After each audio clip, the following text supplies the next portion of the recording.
Bonjour.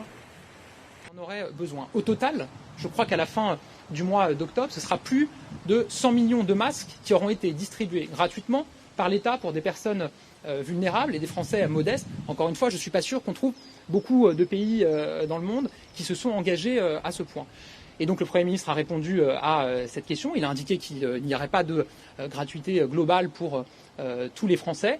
C'est un choix d'ailleurs c'est une question qui s'était posée puisque certains l'avaient avancé au moment du déconfinement. Et je pense que chacun peut comprendre et que les Français peuvent comprendre qu'une telle décision n'est pas tenable dans la durée. D'ailleurs, aucun pays au monde n'a pris cette décision. Le département a décidé de distribuer gratuitement dans son établissement scolaire un masque.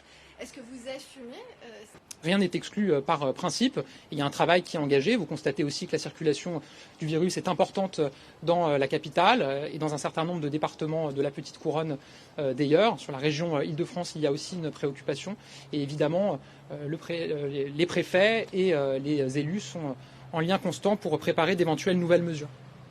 Jeudi prochain, la présentation du plan de relance, un plan de relance extrêmement ambitieux de 100 milliards d'euros, comme l'a déjà annoncé le président de la République et le Premier ministre, un plan qui doit nous permettre de répondre et de continuer à répondre à la crise après l'engagement colossal qui a été apporté par le gouvernement depuis le début de cette crise. Je rappelle 460 milliards d'euros qui ont été injectés pour permettre de répondre à cette crise, de protéger nos emplois, de protéger nos entreprises, mais également aussi de préparer l'avenir des mères qui ont été agressées.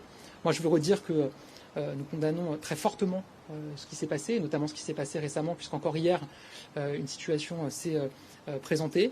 Il y a un projet de loi qui a été adopté il y a quelques mois, qui permet notamment de renforcer la protection fonctionnelle des maires et de leurs adjoints, et c'est pour nous une priorité très forte.